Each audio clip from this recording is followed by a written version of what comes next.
Happy Monday, everyone. It is the 15th of February, 2021, and you are an independent learning today. That means we do not have live session, but you still do have class, which is why you're watching this video right now. We are in session CC1, Context Clue 1, and your I can statement is I can define words in a text by using context. We're going to talk about what a context clue actually is.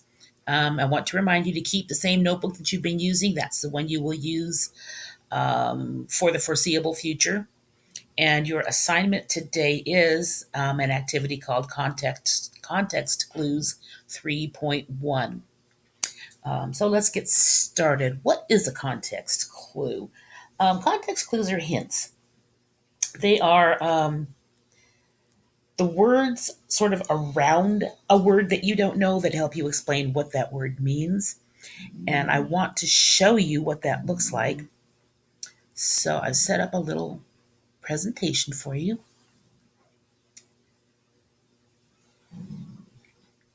And I want you to do this before you do the context clue assignment. So please pay close attention as we look at this. It'll just take a moment to load. Context clues are the detective's friend. When you're trying to find out an answer, you dig for any details, any facts, anything that you can find that is a clue to what you're trying to figure out. Well, that's all a context clue is. They're hints, and you find them in sentences, paragraphs, passages. They're used to understand meanings of new words, unfamiliar words, or sometimes the context clues are used to help understand the tone of something as well. So you have to sort of be sensitive to what's going on in that particular part of your story. You need to know kind of where all the characters are, or if this is a nonfiction piece, you just need to know sort of the viewpoint of the author, and that will help you figure out what it is that they are trying to tell you. So you're going to do it by making inferences. An inference is something that you already know, plus clues in the text. So you're going to take things that you already know, prior knowledge, and then factual information in the text. Those two things together equal an inference. But sometimes there's a contrast set up. So you can tell the unfamiliar words just the opposite of it. So you can say, well, unlike his brother, he has long blonde hair. Okay, that's going to tell you that it's the opposite, right? So if we wanted to put something in there for context, and I don't know if you guys had this in the South, I'm sure you did, but we had a lot of surfers where I came from, and a lot of them were blonde and had long hair. So we had an expression, and then the expression was towhead. So instead of saying he has long blonde hair, we might say, unlike his brother who has short brown hair, Henry is a towhead.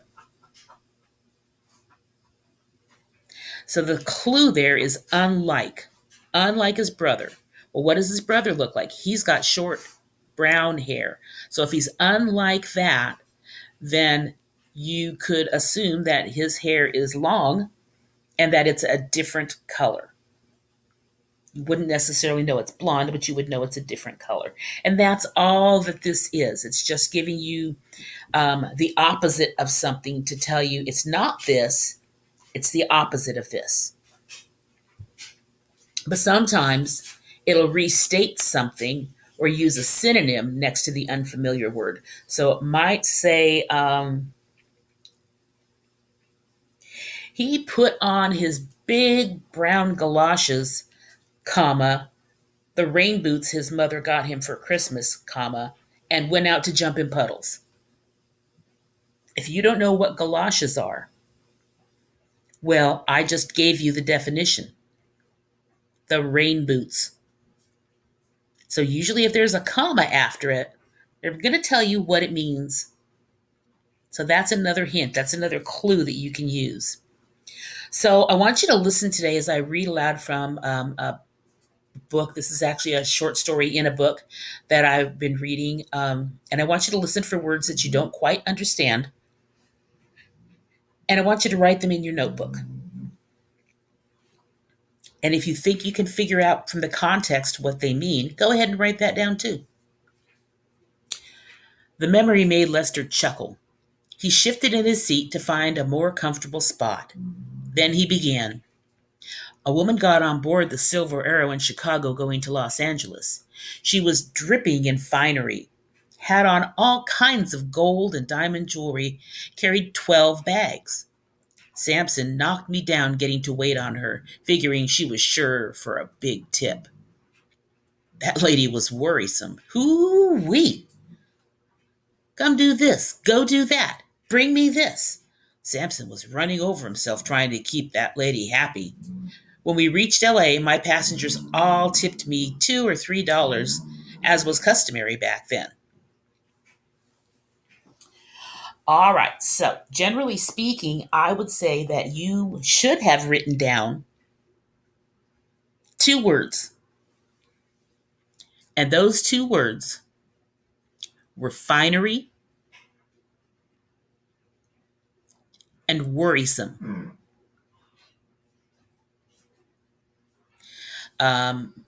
Neither of those words is a word that you probably use in your everyday conversation. So it's very possible that you don't know what they mean. But it's important that you know what every word means when you read. Otherwise, you lose the context of what you're reading. So you need to know. So let's go back and look at it. She was dripping in finery. Well, if she's dripping, it probably means she's wet, right? But why would she be dripping wet on a train? That doesn't make sense. So let's read past it. She was dripping in finery, had on all kinds of gold and diamond jewelry, carried 12 bags. So apparently this woman has some money if she's got all this nice jewelry. And if she's dripping in finery, it means that she's wearing a lot of really nice stuff. Good jewelry, a fancy coat, nice shoes. She's just got good, expensive looking clothing and jewelry on. So that tells you what finery means. And it explains it. Had on all kinds of gold and diamond jewelry. She was dripping in finery. She had on all kinds of gold and diamond jewelry. So it tells you what dripping in finery means. You just have to pay attention. And the other word that I told you that's probably a little bit problematic for you is worrisome. That lady was worrisome. Ooh-wee. Come do this, go do that, bring me this. So if you think about what the word worrisome means, you see the word worry in there, which is probably part of the definition, right? But is this person really saying that they're worried about her? Worrisome in this case might mean something more. She's pretty demanding, isn't she? Come do this, go do that, bring me this. Sounds like your parents, doesn't it? But don't tell your parents they're worrisome because they'll get really mad at you and me. So they're not. Your parents are not worrisome. If they're listening, parents, you're not worrisome. Okay, so if this woman is worrisome, in this case, it means she's very demanding. It means that she has high expectations of the service that she's going to receive on this train. So you should have something written down in your notebook about that. If you wrote something different, that's fine, as long as it makes sense. If your definition makes sense in the sentence, then it's probably a good definition. So let's play a quick game, because who doesn't love a game on a Monday? I want you to read each sentence. Actually, I'll read them to you because, I'm nice like that. Think about what the underlined word means. You don't have to write it down. This is just a thinking game. And in about 30 seconds, then we'll talk about our best guesses as to what they mean. So you might need to stop this video to try to figure things out. And just jot it down if you want to. You don't have to, but if you do, that's fine. I think there's only 4 of them. Riddle number 1. Since it was raining outside, I used my bumper chute to keep from getting wet. So bumbershoot is what's underlined, and most of you probably don't know what that is, probably never heard what it is.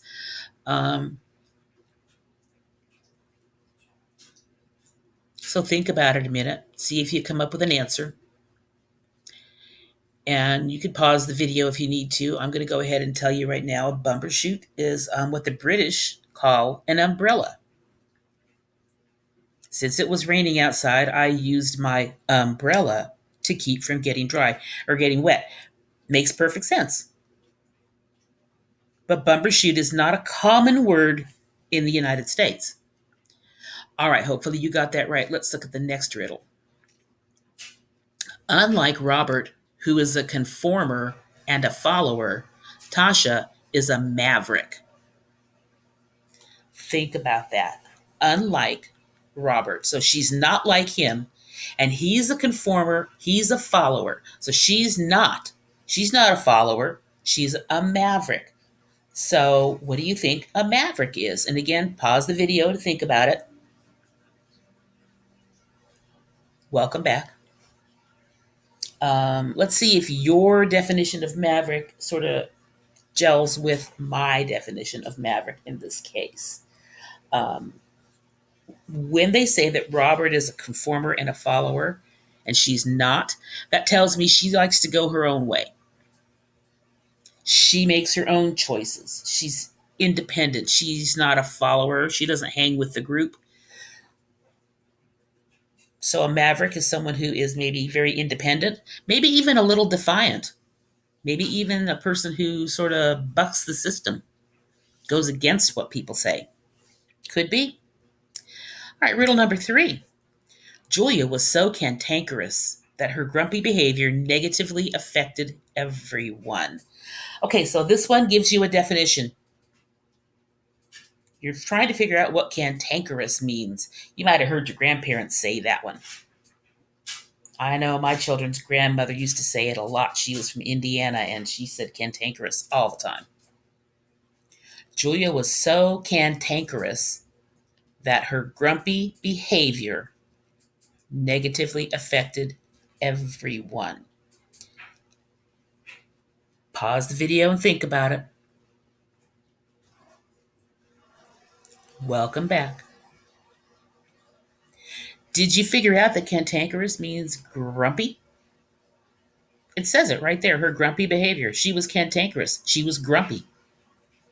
It negatively affected everyone, so clearly she was grumpy. See, these aren't so hard.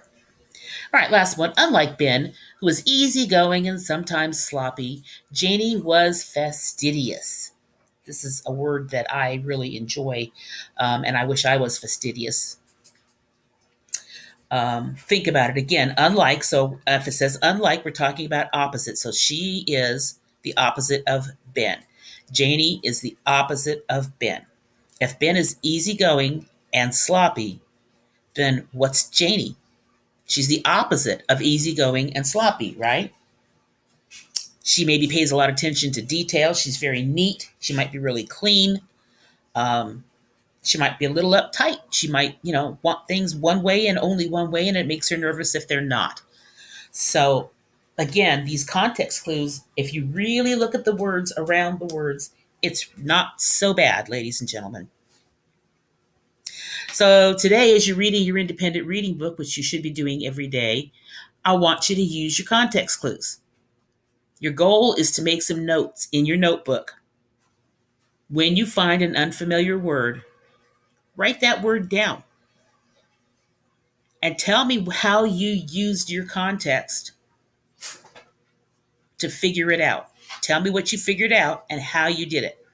If you have to go back and watch this video again, then do that, because I gave you some ways to look at words to figure things out. So just make sure that you are reading, first of all, and you should find at least 1 or 2 words in your reading that you need to use context clues to figure out. And beyond that, ladies and gentlemen, you do have an assignment in Canvas. So let me go back there and I'll show you the assignment in Canvas. Canvas. It's called Context Clues, February 15th.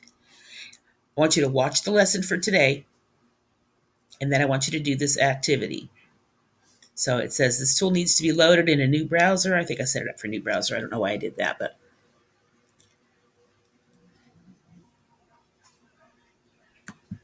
let's see if I can reload my page.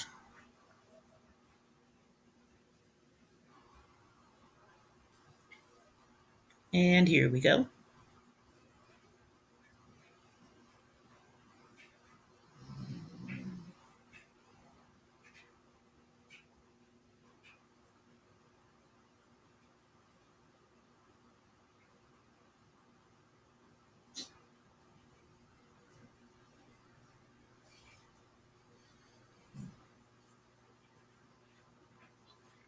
Sorry, it takes a while to load. See me? All right, so pretty basic. It says read each sentence and determine the meaning of the word using cross-sentence clues or your prior knowledge. Then explain what clues in the sentence helped you determine the word meaning. That's the important part. Please don't gloss over that. Jim wanted to ask Janet to dance, but he felt it a universally acknowledged truth that popular girls like her didn't go with unpopular guys like him. So read the sentence and figure out what the word universal or universally means. What clues do you see in the sentence that help you understand it? Then tell me, what is the definition of universal? And in this box, what are the clues in the sentence that helped you figure it out? So I understand what universal means because it says in the sentence, blah, blah, blah, blah, blah. Don't just give me the definition. I need both the definition and how you came to find it. There are, I don't know, 12 of these. Yeah, I think there's 12. Yes. So this, of course, is due Friday. But you'll have plenty of time to do it because we don't have class. So you have that whole class period to get all your work done. Should be no excuses. I should see all of these turned in Monday because you're just that good. If you have any questions, I will be available via email on Monday, and I will be happy to help you. Other than that, I will see you on Tuesday, ladies and gentlemen. T2 out.